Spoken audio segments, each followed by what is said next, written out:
Қайырлы күн, құрметті тыңдаушылар. Сіздермен бірге бүгін мен Алматы облысы тіл оқу әдістемелік орталығы Еңбекші Қазақ аудандық филиалының оқытушысы Балжан Жақсылыққызы Ахметова.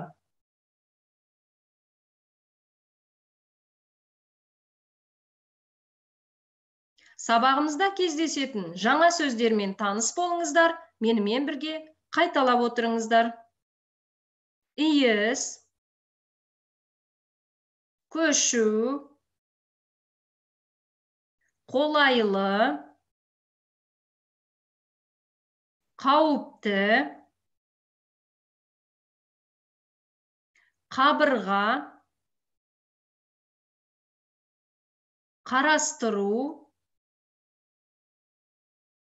ұра, жайлы, жайсыз, жуынатын бөлме,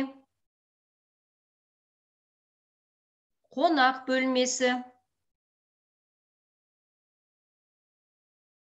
қоныстарың құтты болсын, айтсын. Құрметті тыңдаушылар, жаңа сөздермен таныс болсаңыздар, сабағымызға қатысты бірінші тапсырма. Алдарыңызда берілген сұрақтарды жауаптарымен сәйкестендіріп жазып шығыңыздар.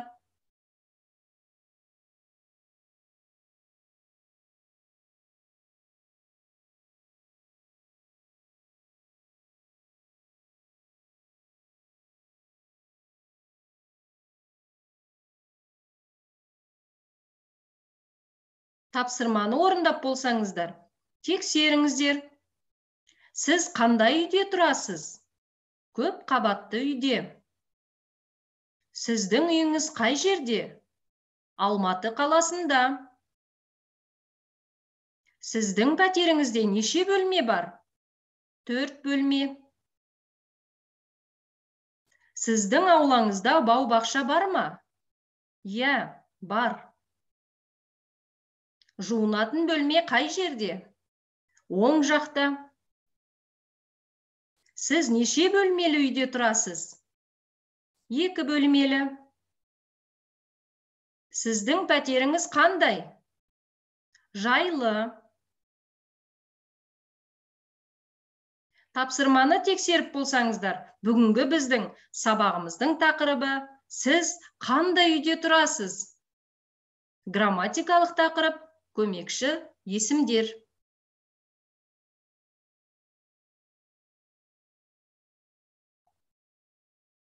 Сабағымызға қатысты екінші тапсырма. Диалогты бірге қайталап оқыңыз. Алманың бөлмесі. Алма, сенің бөлмең қандай? Менің бөлмем өте кең және жарық. Бөлмеде үлкен үстел, теледидар, шкаф, жайлы диван және компьютер үстелі бар. Диван мен шкаф сол жақта. Компьютер үстелі бұрышта тұр. Үлкен үстел ортада. Теледидар оң жақ бұрышта орналасқан. Терезеде перде. Қабырғада әдемі сурет ілулі тұр. Еденде кілем төсеулі жатыр. Оқып болсаңыздар, сабағымызға қатысты грамматикалық тақырыпқа тоқталайық. Көмекші есімдер. Лексикалық мағынасы жоқ, немесе мағынасы солғындалған, басқа сөздің жетегінде жүретін, жеке тұрып сөйлем мүшесі бола алмайтын сөздер көмекші сөздер деп аталады. Сондықтан олар жеке тұрып белгілі бір сұраққа жауап бере алмайды. Көмекші сөздер 3 түрге бөлінеді. Олар мыналар: көмекші есім, көмекші етістік, шылау.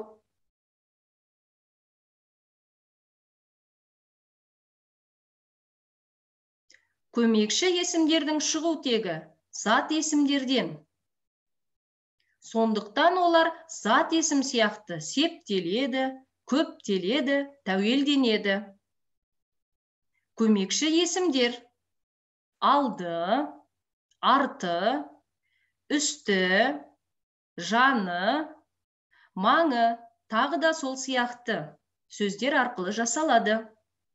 Мысалы, үйдің жанында үлкен көл бар.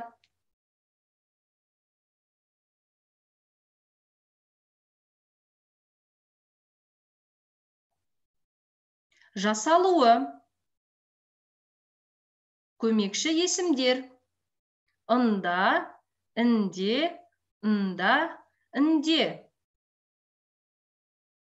қосымшалары арқылы жасалады. Сабағымызға қатысты 3-ші тапсырма.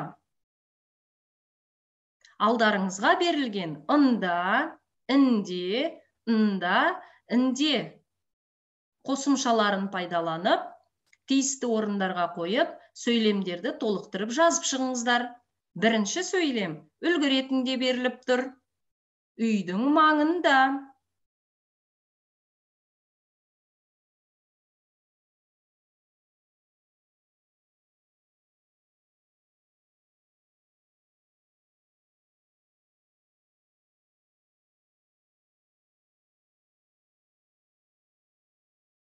Тапсырманы орындап болсаңыздар, тексеріңіздер. Үйдің маңында. Мәшиненің ішінде. Екі бөлменің ортасында. Емхананың қасында. Ағамның жанында. Кітаптың арасында. Қабырғаның тұсында. Үстелдің үстінде. Құрметті тыңдаушылар, тапсырманы тексеріп болсаңыздар, 4-ші тапсырмаға көшейік. Дұрыс жауапты таңдаңыз.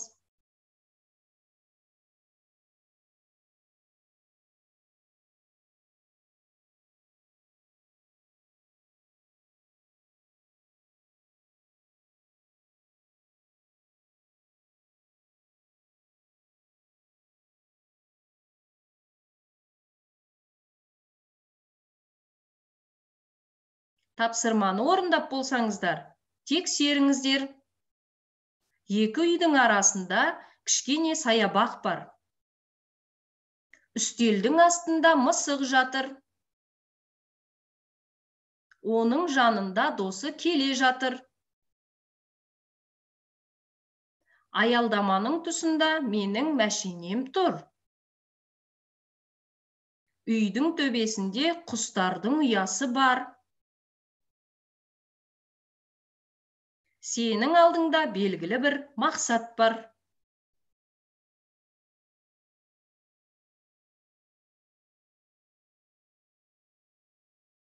Құрметті тыңдаушылар, назарларыңызға үй тапсырмасы.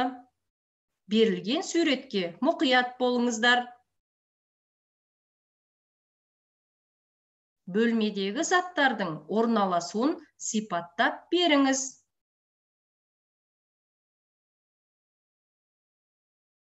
Бүгінгі біздің сабағымыз осымен аяқталды. Келесі сабақта кездескенше сау болыңыздар.